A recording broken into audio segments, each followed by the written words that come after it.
म्हणजे खरंच serious success होईल की फक्त न फक्त काही लोकांच्या कमिशनसाठी, काही नेत्याच्या कमिशनसाठी विशेष आम्ही देशभरात असे प्रोजेक्ट बघत आहोत, फेल होताना बघत आहोत. आता आपण ह्याच गटर लाईनच्या आता इंदोरचे उदाहरण दिलं, दिल्लीचे दिलं. तुम्ही नेटवर्क सर्च मारा, एकाच सक्सेस वाला. नमस्कार, द मॅक्स न्यूज नेटवर्क मध्ये सर्व दर्शकांचे स्वागत. आज विषय असा की उमरेड शहरामध्ये गटर लाईनचा एक नवीन प्रोजेक्ट सुरू होत आहे किंवा ते सुरू करणार आहेत.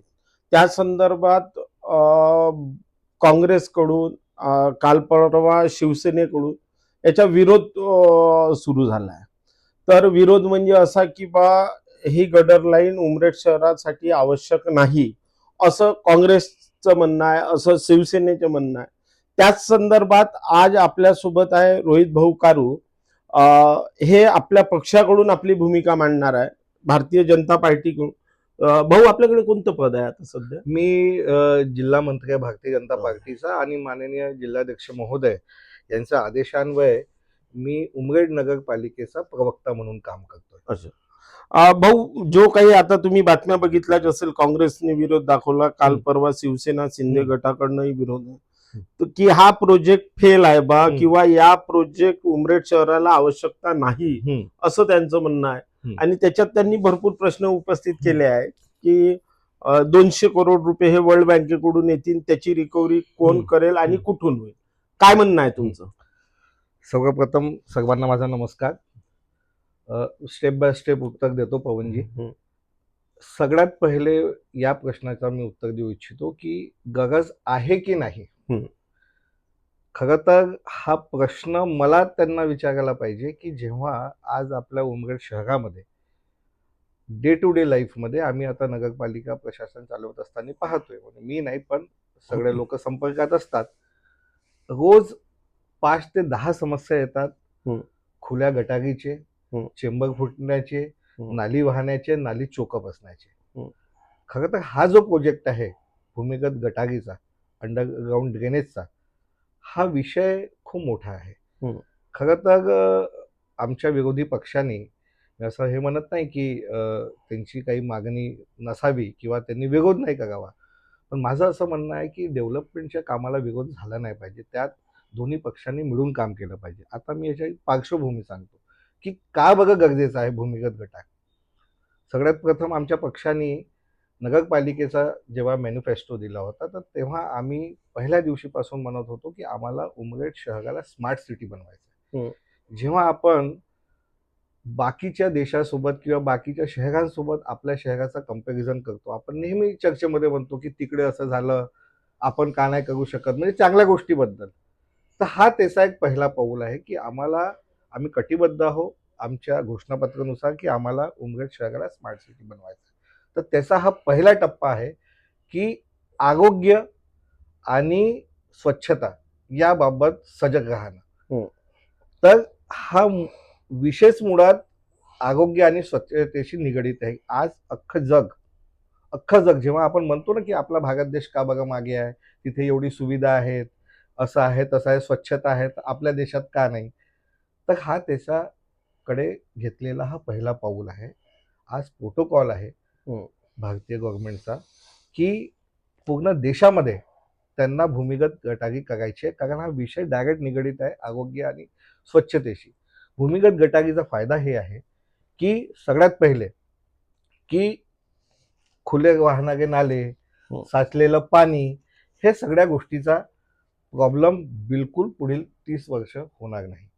याच्यावर मी 1 मिनिट थांबवतो तुम्हाला. नेटवर असलेले काही प्रश्न आम्ही सर्च मारले होते. इंदोर मध्ये हा प्रोजेक्ट करण्यात आला. इंदोर म्हटलं तर देशातली सगळ्यात स्मार्ट सिटी बरोबर. त्या स्मार्ट सिटी मध्ये दादा हा प्रोजेक्ट फेल झाला अगेन्स्ट. म्हणजे ते गटर लाईन लीक झाल्यामुळे ते पाण्यामध्ये मिक्स झाले, 15 लोक मरण पावलेले आहेत आणि हजारो लोकांना आरोग्याच्या तिथं समस्या निर्माण झाल्या. हे आमचं म्हणणं नाही आहे, टाइम्स ऑफ इंडिया पेपर मध्ये आलेलं आहे. आणि हे घटना आहे 26 मधली, जानेवारी 26 मध्ये. ठीक आहे. म्हणजे त्याबद्दल- स्मार्ट सिटी हा. इंदोर, हो म्हणजे आपण बघा. म्हणतो का बाकी शहरासारखे झालं पाहिजे. हो आज इंदोर सारख्या शहरामध्ये हम्म. समजा स्मार्ट सिटी जिला म्हणतो तिथंच फेल झालं तर बरोबर. मग आपल्या ग्रामीण मध्ये बरोबर. कसं होईल? बघा, आता हा जगतगवाला विषय आहे. नाही नाही, होय. हा आता फेल झालेला हा, आहे, एक नाही, विषय नाही. सांगतो. एक घटनेने आपण अख्खं प्रोजेक्ट फेल झालं असं म्हणता येत दुसरी नाही. एक घटना आहे दिल्ली वसंत कुंज मधली. हा त्या एरियामध्येही तसंच हे झालं. 1000 लोकांच्या घरामध्ये पाणी शिरलं. हम्म. सोबत आरोग्याच्या इतक्या मोठ्या समस्या झाल्या, कितीतरी आजार त्यांना हम्म. महिनोगिंती आजही सुरू हो. आहे. हा एक हा प्रोजेक्ट भूमिगत गटामुळे झाला. भूमिगत गटामध्ये अच्छा. तुम्ही बघा, नेटवर्क सर्च माराल तर नाही, मी दिसेल. करेल आणि त्याबद्दल आम्ही अभ्यास सर्च करेल. मारताना आम्हाला एकही ठिकाणी गटर लाईनच्या योजनेत किंवा तुम्ही नेटवर्क सर्च मारा, हा सक्सेस झाला आहे इंडियात आणि तिथं खूप सुरळीत चालत आहे असं झालं. प्रत्येक ठिकाणीच सुरळीत सुरू आहे. विषय हा आहे की दृष्टिकोनाचा, की आपण त्याला कोणत्या पद्धतीने पाहतो. घटना होतात कधी कधी, काम करत असताना ठेकेदाराच्या चुका होत असतील, इंजिनिअरिंगच्या चुका होत असतील, बरेचसे विषय होत असतात. दादा, पण- एका ठिकाणी प्रोजेक्ट फेल झाला असता, मान्य केलं हो. असतं, 10 ठिकाणी सक्सेस हो. त्याच्या दाखवता आला हो. असता.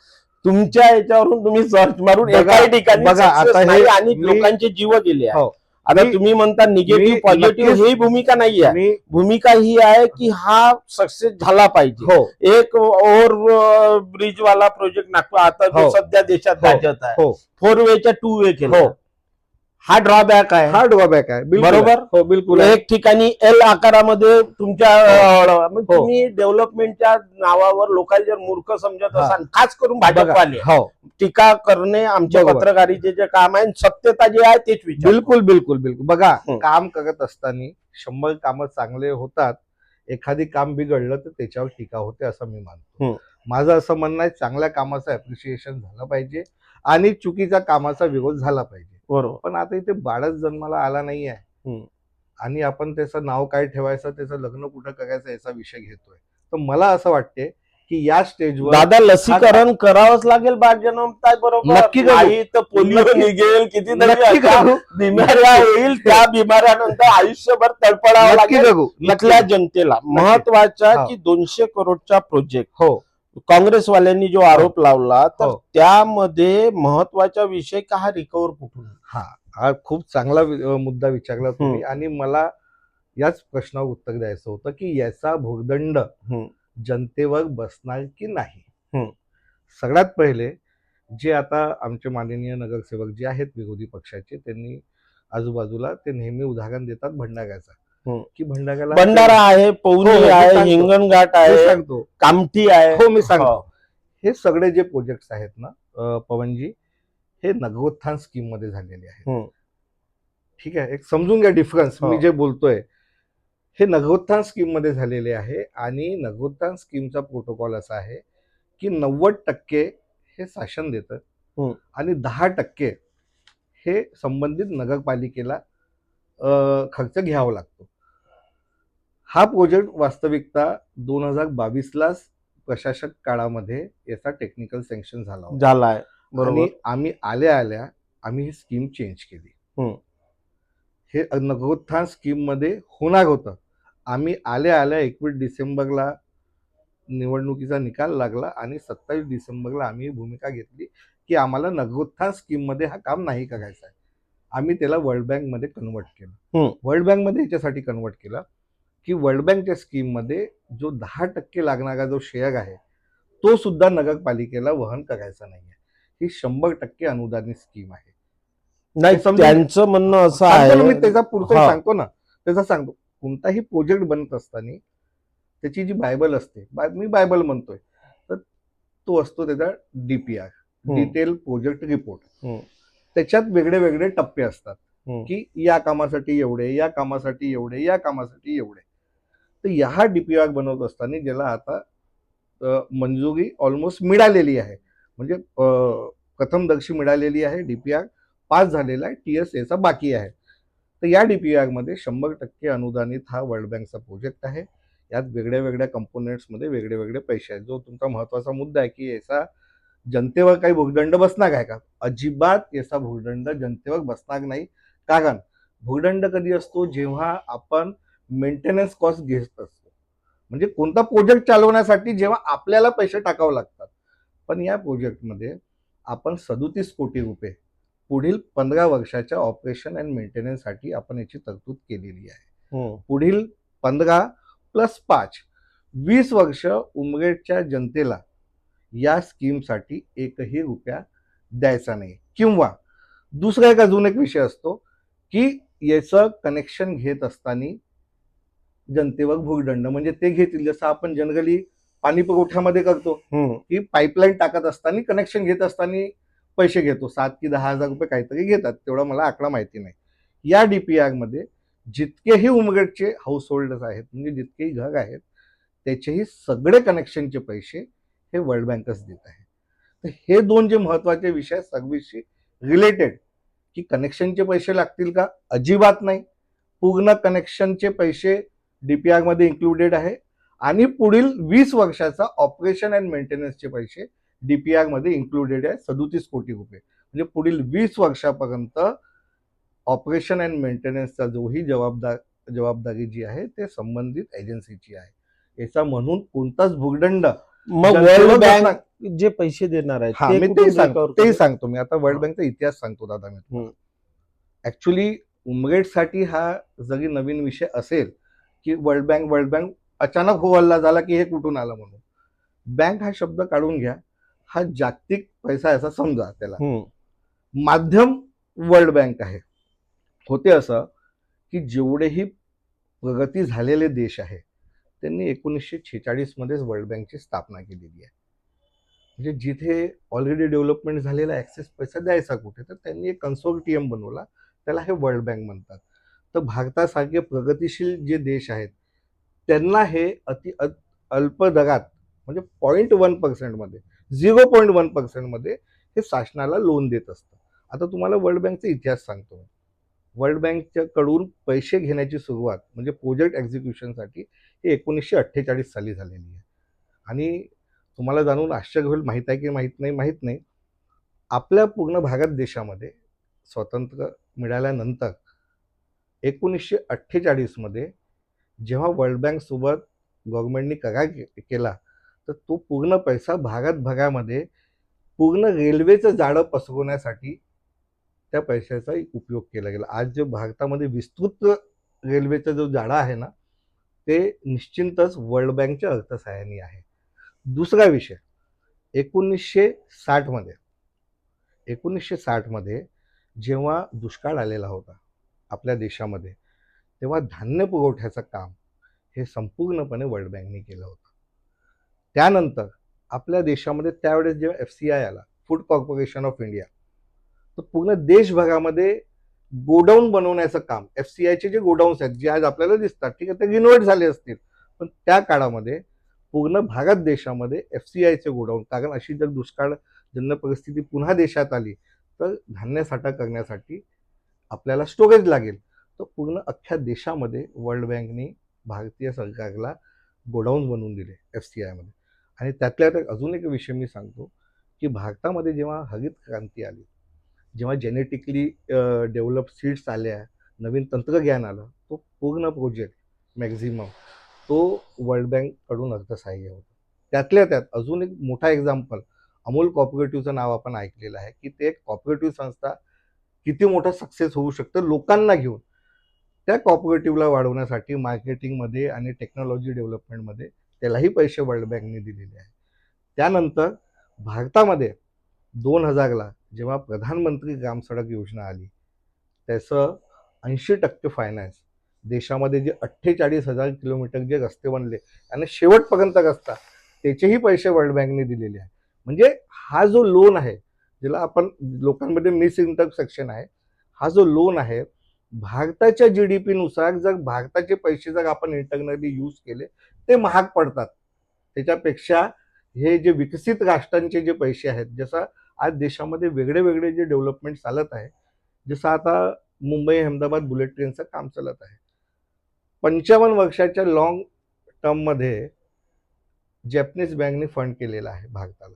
आणि लोन कितीचा आहे तो, जे काही 55-60 हजार कोटीचा असेल, तर तो फक्त 0.05% दिलेला आहे. जर आपण इंटरनल पैसा आपल्या देशाचा यूज केला तो त्याच्यापेक्षा 10 पट महाग पडतो. तर म्हणून ही शासनाने किंवा सरकारने केलेली यंत्रणा आहे की विकासाचे कामं कुठे अडकले नाही पाहिजे निधी अभावी. नाही, आपलं म्हणणं आहे की मी- ते रिकव्हर सांगतो ना, रिकव्हरीचा विषयच नाही आहे, रिकव्हरीचा नाही, विषयच नाही आहे. तुमची जे टीम आली हो, होती इथे बिलकुल नाही, चुकीचं आहे. नगरपालिकेमध्ये जे कुठेतरी त्या समजण्यामध्ये team- असं काँग्रेस नाही नाही माझं कुठेतरी म्हणणं नाही आहे. समजण्यामध्ये पवनजी मिसअंडरस्टँड त्यांनी झालं आता. हे म्हटलं की तो हे तुम्हाला नाही. टॅक्सच्या स्वरूपात द्यावे बिलकुल नाही, लागणार बिलकुल नाही, बिलकुल नाही. असं. माझ्या स्टेटमेंट रेकॉर्ड करा. तर नाही, हे काँग्रेसवाल्यांचं म्हणणं बघा होतं. दादा, आता कसं आहे, आणि काल शिवसेनेने जे बाईट दिली हा. होती त्यांचंही म्हणणं होतं खरं की तर बा- मला माननीय शिवसेनेच्या नेत्यांच्या राजकीय परिपक्वतेवर थोडासा मला हसायचं. मी ते वरिष्ठ नेते आहेत, आधी बीजेपीलाच होते, आता शिवसेनेला गेले. म्हणून मी म्हणत आहे की कुठलाही विषय घेत असताना मला तरी वाटते की आपण अभ्यासपूर्ण तो विषय घेतला पाहिजे. ते शिवसेनेचे नेते आहेत. खरं तर हा प्रोजेक्टच नगर विकास डिपार्टमेंटचा आहे. त्यांचे जे नेते आहेत, सगळ्यात वरिष्ठ नेते, ते नगर विकास विभागाचे ते मंत्री आहेत आणि उपमुख्यमंत्री आहेत माननीय एकनाथजी शिंदे साहेब. त्यांनी नागपूरच्याही आपल्या कोणत्या पक्ष वरिष्ठांना जर विचारलं असतं की हे स्कीम काय, तर त्यांनी चांगल्याने समजून सांगितली असती. पण मला असं वाटते की कुठेतरी अपक्वता दाखवून त्यांनी बयान देण्यात घाई केली आणि काहीच अभ्यास न करता ते दिले. मला काही पर्सनल विषयावर जायचा नाही आहे, पण हा विषय इतका सत्य आहे की एकही पैसा उमरेडच्या जनतेला याचा भुर्दंड बसणार नाही. आणि हा प्रोजेक्ट किती वर्षात पूर्ण होईल? हा बघा, इंटेन्शन आपलं असं आहे की टेंडर प्रोसेस झाल्यानंतर त्यातला त्यात अजून एक विषय हा की हा प्रोजेक्ट वर्ल्ड बँक स्वतः करताय. त्याचा टायअप जो आहे हा महाराष्ट्र शासनासोबत आहे. त्यात नगर विकास विभाग, राज्याचं नीती आयोग, प्लॅनिंग कमिशन आणि MGP हे मिळून हे प्रोजेक्ट करतायत. वास्तविकता डायरेक्ट कनेक्शन याचा एक्झिक्युशन मध्ये हा नगरपालिकेचा नाही आहे. म्हणजे संबंधित जे एजन्सी आहेत हे महाराष्ट्र शासन, नगर विकास विभाग, स्टेटचा प्लॅनिंग कमिशन, जसा देशाचा आहे नीती आयोग तसा राज्याचा नीती आयोग आहे, प्लॅनिंग कमिशन आणि MGP महाराष्ट्र जीवन प्राधिकरण हे मिळून करतायत. आम्ही फक्त नोडल एजन्सी ऑफ सर्व्हिस देणार आहे. जसं वेगळ्या वेगळ्या ठिकाणी होत असतं, जसा या शहरातून रस्ता गेला NHAI बनवला, पण परवानगी हे सगळं आम्ही दिलं. मूळ मुद्दा जो आहे, जिथे गल्लत हे करतायत आणि जे चुकीची डिटेल देत आहे लोकांना, अजिबात म्हणजे टॅक्स लोकांवर बिलकुल नाही. दुसरा विषय हा. की ज्या ज्या ठिकाणी अनसक्सेस झालं आपण त्याबद्दलही बोलत होतो. बिलकुल. तर त्या ठिकाणच्या माहिती घेतली असता हो. किंवा हे तर तिथं खरंच म्हणजे पूर्ण शहर 2-3 वर्ष उधळून निघालं. रस्त्याच्या मधोमध रस्त्याचे प्रॉब्लेम, चेंबर मधोमध, त्याच्यानंतर काही ज्या लाईन्स मधातून जाणार असेल म्हणजे त्यांच्या समजतो तर खूपदा त्या घराच्या खालून मधातून वगैरे हे खूप प्रॉब्लेम आणि सक्सेस झालं नाही. म्हणजे अशा ज्या ऍक्च्युली सक्सेस न होण्याचं मागचं कारण पवनजी, मी मानतोच की फंडची कमतरता. जसं एक उदाहरण सांगतो मी भंडाऱ्याचं तुम्हाला. तुम्ही संबंधित त्यावेळेसचे CEO किंवा नगराध्यक्षांसोबत बोलू शकता, म्हणजे ते तुम्हाला फ्रँकली माहिती देतील. झालं असं की नगरोत्थानच्या स्कीममध्ये त्यांनी ते प्रोजेक्ट केलं. जवळपास 400 कोटीचा होता. म्हणजे अल्टिमेटली नगरपालिकेचा शेअर आला 40 कोटी रुपये. आज जर उमरेड चा आपण विचार केला नगरपालिकेचा, आपला टोटल रेव्हेन्यू जो आहे ते फक्त टॅक्समधून आहे आणि वार्षिक रेव्हेन्यू हा 3-3.25 कोटीचा वर जात नाही आपला. जर हा प्रोजेक्ट नगरोत्थान मधून केलं असतं तर आपण आपली पुढील 20 वर्षाची जी कमाई आहे याच्यात टाकली असती. होते कसं, नगरोत्थानच्या स्कीम मध्ये टप्प्याटप्प्याने पैसे येतात. म्हणजे तुम्ही आपला शेअर टाका 10%, समजा 50 कोटीचा ट्रान्स घ्यायचा आहे तर 5% संबंधित नगरपालिकेला टाकावं लागेल. तिथेच त्यांची गल्लत झाली. इथे नगरपालिकामध्ये फंड नाही, ठेकेदारांनी काम करून घेतलं, पुढचा फंड यायला आणायसाठी यांचा शेअर नाही, तिथे ती योजना फसली आणि त्यांनी 2 टप्प्यात केली होती. पहिला फेज, दुसरा फेज. पहिला फेज कसं तरी त्यांचा पूर्ण झाला, कुठून तरी इकडून तिकडून पैसे जमवाजमवी करून. तर या ह्याच्यामध्ये आपल्या ह्याच्यामध्ये एकही भोगदंड नगरपालिकेवर नाही. ही संपूर्णपणे शासन नाही, आपण त्रासासंदर्भात त्रासासंदर्भात हा, सांगतो. हा, 2-3 त्यामध्येही किती वर्ष लागतील? जवळपास याला 3 वर्ष लागणार आहे. हो. ठीक आहे. आणि त्यातल्या त्यात जे सगळ्यात जास्त डिमांड होती की रस्ते फुटतात, तर त्याचा काय त्याच्यानंतर ह्या सगळ्या स्कीम्समध्ये जिथे जिथे तुम्ही हा त्रास बघितलेला आहे, कुठेही रोड रिस्टोरेशनचे पैसे नाही राहत. रस्त्याला पूर्ववत करण्याचे आपण याच्यामध्ये MBBR टेक्नॉलॉजी यूज करतोय आणि रोड रिस्टोरेशनसाठी वेगळ्याने याच प्रोजेक्टमध्ये आपल्याला 35 कोटी रुपये सँक्शन होत आहे. म्हणजे जिथे काम केलं की लगेच रोड रिस्टोरेशन करायचं, हे त्याच्यामध्येच तरतूद केली आहे की नाही तर रस्ता खोदून दिला, पाईप टाकून दिली, बुजून दिला, राहिला तो रस्ता तसंच, असं नाहीये. हे याच प्रोजेक्टचा पार्ट आहे. म्हणजे लगेच पाईपलाईन टाकता बरोबर 2 दिवसात रस्ता तसाच्या तसा करून द्यायची जबाबदारी पण याची मध्ये. आणि याची स्ट्रिक्ट गाईडलाईन्स आहे पवनजी. जेव्हा आपण जागतिक दर्जाचं काम करत असतो तर क्वालिटी पण तशी द्यावं लागते, पॅरामीटर पण तसे द्यावं लागतात. कारण याच्यामध्ये खूप काही कंट्रोल तुम्हालाही माहिती आहे स्थानिक प्रशासन कसं चालतं, त्याबद्दल मी भाष्य करणार नाही. समजदार को इशारा काफी होता है. इथे कंट्रोलिंगच कोणाची नाही आहे. कंट्रोलिंग डायरेक्ट शासनाची आहे, नगर विकास विभाग, प्लॅनिंग कमिशन आणि वर्ल्ड बँक. आणि ते फुकटात पैसे देत नाही, त्यांना काम त्या क्वालिटीचं पाहिजे असतं. काम जागतिक दर्जाचं होणार. त्यातल्या त्यात अजून एक विषय मी सांगू इच्छितो की याच माध्यमातून आपण दुसऱ्या प्रोजेक्टबद्दल कोणीच बोलत नाहीये. यांना हेच दिसत आहे गटार गटार गटार. आज खरी जी गरज आहे, उमरेडचा जो पूर्ण सिवेरचा जो पाणी आहे तो अनट्रीटेड पाणी असंच तलावात आणि नदी नाल्यात जाऊन राहिलं.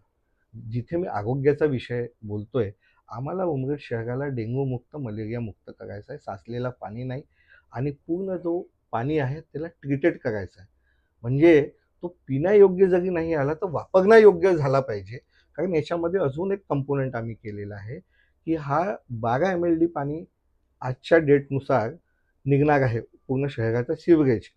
तर त्यात त्याचे 2 कंपोनेंट आहे MBR टेक्नॉलॉजीमध्ये.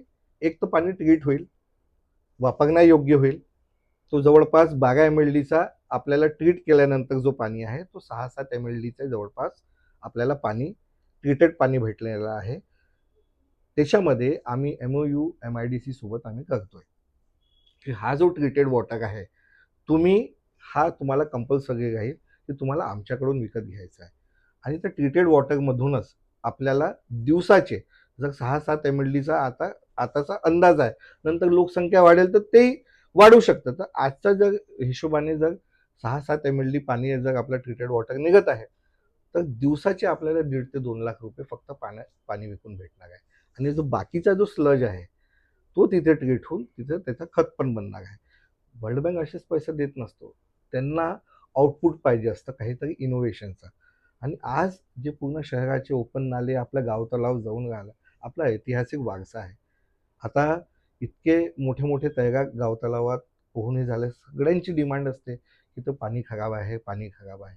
खरं तर हे जे खुले नाले पूर्ण तलावात जाऊन राहिले, हा एकही समस्या त्याच्यानंतर राहणार नाही. हा back to back B2B project आहे. असं समजा तुम्ही की आपण फक्त एक योजना राबवत नाही, त्याचे मल्टिपल टास्क बद्दल तुम्ही विचार करा की आपण वेगळ्या वेगळ्या याच्यामध्ये विचार करतो. त्यातल्या त्यात हे करत असताना आपल्याला 135 KLPD पाणीची व्यवस्था करून द्यावं लागते. याच प्रोजेक्टमध्ये ज्याबद्दल कोणी विरोधक बोलत नाहीये, जिथे ठराव झाले पण बोलत कोणी नाहीये, याच साहाय्याने आपण 24/7 वॉटर सप्लाय स्कीम आणतोय. त्याचे 100 कोटी रुपये आणतोय. आणि याच्यासोबत हे दोन्ही प्रोजेक्ट पॅरलल चालणार आहे. पुढील 3 वर्षाच्या नंतर संपूर्ण उमरेड शहराला याच योजनेच्या माध्यमातून ज्याचे 100 कोटी वेगळे आहेत, 24/7 24 तास 7 दिवस उमरेड शहराला पाणी भेटणार आहे. याच योजनेचा तो पार्ट आहे. कारण हे दोन्ही पॅरलल प्रोजेक्ट आहेत त्यांच्या पॅरामीटरनुसार, की जर तुम्ही 24 तास पाणी देत नसाल आणि 135 KLDच्या वर जर पाणी शहराला भेटत नसेल तर ही योजनाच करता येत नाही. तर याच्यामध्ये इंटिग्रेटेड जी पाणी पुरवठ्याची योजना जी आहे पवनजी, आज तुम्ही बघता उमरेड शहराला पाण्याची किती समस्या आहे. प्रशासकाच्या काळामध्ये जेव्हा आम्ही सगळा आता अभ्यास करतोय, आपली जी जुनी पाणी पुरवठ्याची जी स्कीम आहे ती 2024ला संपली आणि रिव्हिवलचा जो काम आहे ते 2023 पासून करायला पाहिजे होतं. नगरपालिकेने ते केलं नाही, त्याबद्दल कुणीच बोलत नाहीये. तर आम्ही हे दोन्ही प्रोजेक्ट पॅरलल याच्यासाठी आणतो की आरोग्यासोबत पाणी हे जे सिक्युरिटीचा जो विषय आहे, आणि हे जे प्रोजेक्ट जे आहेत पुढील 40 वर्षाची लोकसंख्या आपण गृहीत धरून आपण ते करतोय. नाही, आता तुम्ही प्रोजेक्ट जे हो. सांगितले हो. फार छान पद्धतीने सांगितले हो. आणि या पद्धतीने होत असेल तर खरंच 100% होईल. खूप चांगलं म्हणजे आहे. मी पण राजकीय माणूस आहे. मी माझ्या राजकीय कारण जीवन गावावर लावून काम करणार नाही, कारण आम्हीही मागच्या कार्यकाळ 5 वर्षाच्या भारतीय जनता पार्टीच्याच पाहिला. हो. त्याच हिरवा तलाव हो. जिथून नगराध्यक्ष येत हो. होते त्या इथला बघा, प्रोजेक्ट आम्ही ऐकून घ्या आम्ही वारंवार हो. बातम्यात सांगतो. बिलकुल बिलकुल तो करोडो रुपये काही जनतेच्या कामी हरामाचा आला नाही. नव्हता. कामी आलं नाही. म्हणजे हा तुम्ही मान्य करता. निश्चित बिलकुल. टाके बांधून कसा आहे बिलकुल मान्य शब्दामध्ये रोहित भाऊ खूप बिलकुल. हे बरं वाटतं इतकं आहे. पण हा प्रोजेक्ट हो. कुठं असेल तर आम्हाला दाखवा. उमरेडला पण सक्सेस होईल. हा सक्सेस व्हाव. तुमच्या ही तर सगळ्यांच्या उमरेड- माध्यमातून तुमच्या उमरेडमध्ये सगळ्यांच्या तुम्ही सहकार्यातून. सांगितल्यानुसार 100% सक्सेस व्हाव. येस. पण जर सर फेल झाला रोहित भाऊ, इतका मोठा भूर्दंड आम्ही डोळ्यांनी पाहतच आलो पैसे आहोत भूर्दंड आणि आमच्या गाव तलाव शुद्ध डोळ्यांनी खराब होताना आम्ही पाहिलं. आम्ही बिलकुल. त्याच तलावात पोहणारे बिलकुल. माणसं, आम्ही त्याच याच्यातले, आम्हाला घरालगत आम्ही तो हिरवा तलावाचाही प्रोजेक्ट पाहिला ना. त्याबद्दल बोलायचं, मला एक विषय ऐका बोलायचा आहे. ऐका ना, लहानशा याच्यातले घोटाळे आम्ही मागच्या हो. भाजपच्या काळात बिलकुल. काढले बिलकुल. की जेव्हा 38 रुपयाच्या लोहा 100 रुपये किलोनं बिल काढलेले, ज्याच्यावर तुमच्या बीजेपी कडून कोणी व्हेरीफाय तेव्हाही नाही देऊ शकला, आजही नाही देऊ शकला. बिलकुल. ड्रायव्हरांचे पगार खाऊन टाकले जे नियम तोडून असणं. असं काही या प्रोजेक्ट मध्ये होणार बिलकुल नाही. होणार नाही. आणि असं आणि हा सिरियस व्हावं आमची तुमच्या एक इच्छा सांगण्यानुसार. आहे की पवनजी, तुमच्यासारख्या न्यूज चॅनलच्या माध्यमातून आमची एक विनंती आहे की काम करत असताना चांगल्या कामाची पण वाहवाही झाली पाहिजे. 100% आता जसं आणि- म्हटलं आम्ही हो. की प्रोजेक्ट व्हायला पाहिजे. आणि हिरवा तलावाचा एक मी विषय सांगतो. 2017ला त्याचा टेंडर झाला होता झाला होता. आणि संबंधित ठेकेदारांनी कसं काम केलं हे आम्हालाही माहिती आहे. मागच्या महिन्याला आम्ही संबंधित ठेकेदारांनी काम कसं केलं, त्यावेळेसचे नगरसेवक जे होते, नगराध्यक्ष मी झोपले होते का? सगळ्यांना दोषी माझं मानतो. म्हणणं मी ते आहे, तेव्हा सगळ्यांना भाजपचेच दोषी मानतो. होते. मी सगळ्यांना दोषी मानतो. आता याच प्रोजेक्ट मध्ये हा तुमच्या हो. तिथलाच रेशो आहे. आम्ही कॅमेऱ्यावर इथं 17 लोकांच्या सह्या दाखवल्या हो. का हा प्रोजेक्ट व्हावा. हो. हे कॅमेऱ्यात हा दाखवा. हा एक अजून एक विषय सांगायचा. ऐका ना, हो. या 17 पैकी तुम्ही फोन लावून बघा. हो. आता आलंय, एकाला आता- माहित नाहीये. आता एक मी एकाच सांगतो. माणसाच्या हातच्या नावं आहे, एकाच माणसानं सह्याने, एकाच माणसाने. आता मी अजून एक फ्रॉड वाले जर धंदे होत अजून एक असेल मी याच्यात विषय सांगतो. आणि जनतेसमोर हा विषय म्हणजे जे 100% कोणी प्लॅनिंग जाणार वाले आहे पूर्ण जनतेसमोर आणून प्रोजेक्ट समजून जनतेला पैसा तुम्ही लागणार खूप नाही चांगला आणि मुद्दा तुम्ही घेतलेला आहे. जनतेला विश्वासात घेऊन जर एकदम करत चांगला असेल- मुद्दा घेतलेला आहे. डीपीआर मध्ये हम्म. डिटेल प्रोजेक्ट रिपोर्ट मध्ये प्रत्येक प्रभागात जाऊन जनतेच्या समोर जाऊन प्रेझेंटेशन करण्यासाठी हम्म. त्याच्यासाठी वेगळ्या पैशाची तरतूद आहे, जो ऍक्च्युअल टीएसच्या नंतर सुरू होणार आहे. हे प्रायमरी स्टेजवर त्याच्या सर्वेचा विषय आहे. हम्म. पण नाही तर actual- प्रायमरी लेवलवर मला त्याबद्दल कल्पना नाही, पण हा बघा, नगर परिषद मी- बुकलेट बघा मी ऑन कॅमेरा बोलतोय, हो. तर एक एक शब्द मी जबाबदारीने बोलेन. ऑन कॅमेरा बोलतो कारण मी तर खोटंही नाही बोलू शकत. या प्रोजेक्टमध्ये डीपीआर मध्ये अशी तरतूद आहे, कारण ते वर्ल्ड बँक कडून कंडिशन आहे की तुम्हाला संबंधित ठिकाणी काम सुरू करण्याच्या आधी तुम्हाला प्रत्येक प्रभागात जाऊन जनतेचे मत घ्यायचे आहे आणि जनतेला प्रत्येकाला शेवटच्या घटकापर्यंत या प्रोजेक्टची इत्थंभूत माहिती गेली पाहिजे दिली की पाहिजे. नेमकं आम्ही काय करतोय, याच्यानी काय होणार आहे, हम्म. हे माहिती देण्याचं काम सुरू करण्याच्या आधी हे बाध्य आहे. बरोबर. त्याच्याशिवाय वर्ल्ड बँकच्या पॅरामीटरनुसार कामच होऊ नाही शकत.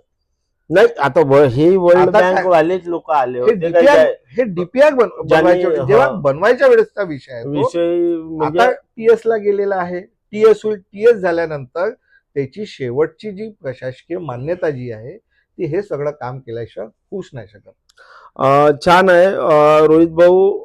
असे प्रोजेक्ट व्हायलाच Yes. पाहिजे. शहराच्या विकासाच्या बिलकुल. दृष्टिकोनातून व्हायला पाहिजे. तुम्ही तुमची बाजू मांडलेली आहे. हो. आता विरोधक अजून आपल्या काय हो. बाजू हो. एक यावर मला असं वाटतं संयुक्तिक डिबेट व्हावी, आम्ही आमच्या बिलकुल. चॅनलवर घेऊ बिलकुल. अशी इच्छा आहे बिलकुल की बिलकुल. भाजपकडले रीतसर जे कोणी पदाधिकारी आहे हो नगर परिषद हो. मधले, काँग्रेसकडले जे कोणी हो. आहे आणि जनता सोबत हे बिलकुल. सगळं, किंवा बिलकुल. इतका मोठा प्रोजेक्ट रोहित भाऊ एखाद वेळ फेल जर झाला हो. तर बघा, खूप पवनजी, मोठी म्हणजे शहर उधळून मी निघालेलं थोडासा असं. आशावादी शंभर व्यक्ती आहे. टक्के आशावादी मी आशावाद प्रत्येकानेच ठेवून राहावं. करतो आणि मला माझ्या शहराबद्दल खूप आस्था आहे, निष्ठा आहे आणि मी एक व्हिज्युअलाइज केलेलं आहे की माझं शहर असं असावं. 100% पाहायला तर 5 वर्ष खूप कमी असतात बरोबर. काम करण्यासाठी, हम्म. पण जे काही साध्य होईल या 5 वर्षामध्ये आम्हाला ते करून दाखवायचं आहे. आणि दुसरा जो विषय आहे, जसं मला एक थोडासा विषयांतर करतो, जो हिरव्या तलावाचा एसटीपीचा जो विषय घेतला, 8 वर्ष काही केलं नाही. ते तसंच तसं पडून होतं की निधी संपला, जे काही असेल मला जुन्या ह्याच्यात पडायचं नाही आहे. पण आम्ही आल्या आल्या माननीय विरोधी पक्ष नेते जे आहेत, विशालजी देशमुख, नगराध्यक्षा, तिथले संबंधित नगरसेवक, त्यांना घेऊन त्या एसटीपीला गेलो होतो आणि एक एक्सपर्ट आम्ही बोलवला होता आणि त्यांना विचारलं की जे जुने गेले कोणाचा काही पत्ता नाही, की या विषयाला फायनल सक्सेशनमध्ये आणायचं तर काय करायचं. तर आम्ही सगळी त्याची इत्थंभूत माहिती काढली. प्रत्येक एसटीपीचं काम करत असताना एक एक वेगळी वेगळी टेक्नॉलॉजी यूज होत असते. तर त्यावेळेस ज्या टेक्नॉलॉजीचा वापर करण्यात आला होता, ज्या कंपनीने दिली होती, त्यांना आम्ही कॉन्टॅक्ट केलं बँगलोरला. बँगलोरवरून त्यांनी या प्रोजेक्टची फाईल पाठवली आणि याचं कम्प्लिशन करण्याचं काम आम्ही आता लवकरात लवकर करतोय. कारण ते असंच पडून आहे, फायदा कोणाचा नाही. पैसे वाया जाण्यापेक्षा आम्ही त्याच्यासाठी ॲडिशनल फंडची तरतूद करतोय आणि लवकरात लवकर तो एसटीपी प्लांट जो आहे त्याला आम्ही चालू करणार आहोत. त्याच्यासाठी हो, बोला, मेहनत बोला. खूप केली. हो. म्हणजे मला हे कळायला मार्ग नाही आहे की आतापर्यंत ते काम का नाही झालं, कोणी सिरियसली घेतला की नाही घेतला. पण हा विषयच आरोग्याशी आणि स्वच्छतेशी निगडीत असल्यामुळे आम्ही त्याबद्दल खूप बाध्य आहोत आणि आमची फर्स्ट प्रायोरिटीच ती आहे. म्हणून एनी हाऊ तो एसटीपी प्रोजेक्ट आम्ही लवकरात लवकर पूर्ण करणार आहोत. निधी रोहित भाऊ तुम्ही आणत आहात, हो. सत्ता केंद्रापासून राज्यापासून तुमची आहे, सगळे हे होत आहे. त्यामध्ये ड्रॉबॅक म्हणण्यापेक्षा काही घोटाळे होत आहे, हो. जे आम्ही चॅनलवर उचलतो, पण हो. सिरियस म्हणून नगर परिषद मध्ये तुम्ही आणा ना तुमच्या सर. पक्ष बिलकुल तुम्ही माझी सांगा. वसुंधराच्या इतका मोठा आम्ही 4 एपिसोड Exactly. काढले, त्याच्या दुसऱ्या दिवशी एक पारितोषिकही मिळालं ते जुनं आणि पारितोषिक जुनं होतं. पारितोषिक मिळालं, होतं. ज्याचा घोटाळा आम्ही काढला. हो. त्याच्यावर कधी सिरियस तुमच्या त्याच्यावर पक्षाकडून चर्चा नाही. सखोल म्हणाल तर उद्याच्या उद्या आपण सकाळलाच शमशान भूमीत जाऊ हो. आणि त्यांनी 1000 लावं जाळलेले चेक करून कुठलेही तुमचे बघा. अधिकारी बोलवा. तुम्हालाही आम्ही येऊ, नगराध्यक्ष मॅडमला घ्या, फक्त ना फक्त बिलकुल. पेपरवरचे 1000 झाडं तिथं असं जर दाखवून काही द्या. असेल पवनजी, मी खरं सांगतो, ग्वाही देतो. नाही, तुम्ही म्हणता आम्ही सिरियस आहोत, पण आम्ही हा विषय उचलून 1.5 महिन्याच्या वर झाला, अजूनही माझी वसुंधरामध्ये तिथे कोणती ऍक्शन झाली नाही. पवनजी, एक 7600 झाडं दाखवले आहे आणि रोहित भाऊ तुम्ही या गावाचे, आम्ही या याबद्दल मी गावाचे, ग्वाही देतो भाऊ. याची रिसर्च चौकशी होईल. आणि एक तुम्हाला विनंती आहे की काम करत असताना बरेचसे विषय मीडियातून येतात, जे खरं तर खूप चांगली पहल आहे की. आणि काय होतं, कधी कधी सजग मीडिया असला ना, काम करणाराही घाबरतो की हे केलं, काही चुकले तर नाही, काही होत नाही. तर आमची भूमिका अशी आहे, ज्यांनी काही घोटाळा केला असेल याबद्दल आम्ही खरं सांगतो, जसं इलेक्शनच्या आधीही म्हटलं होतं, आताही बोलतो की आमची खरंच 0 टॉलरन्स पॉलिसी आहे. याच्यामध्ये समिती बसलेली आहे. या समिती बसून 2 महिने झाले, त्याच्या काही त्याचा एक टप्पा आहे. उद्या परवा या अजून एक समितीवर- घोटाळा दाखवतोच आम्ही. याच्यावर नगर परिषदचा मोठा नक्की काढा. हा. तर याच्यावर जर समाधान नसेल तर आम्ही विभागीय चौकशीची मागणी करणार. रोहित भाऊ, दुसऱ्याला म्हणजे चौकशी देण्यात आपण शुद्ध डोळ्यांनी पाहू शकतो. मी तुम्हाला जागेवर झाडं दाखव आणि त्या अधिकाऱ्यांना विचारायचं, बाबा हे 1000 झाड आहे दाखव. बिलकुल बिलकुल. एकही सुद्धा याचा झाड नाही result आहे आपण रोहित सगळे भाऊ. करू. आणि हे सिरियस मॅटर आहे. जर बिलकुल serious आपण इतके मोठे मोठे प्रोजेक्ट जेव्हा सिरियस घेतो, हो.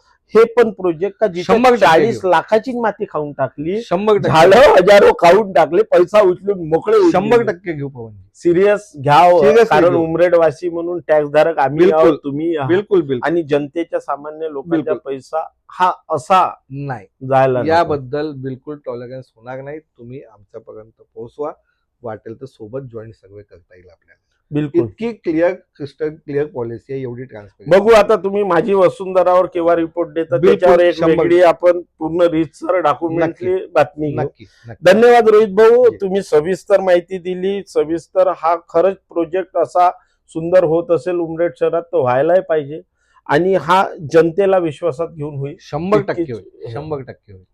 धन्यवाद रोहित भाऊ, धन्यवाद. आमच्या चॅनल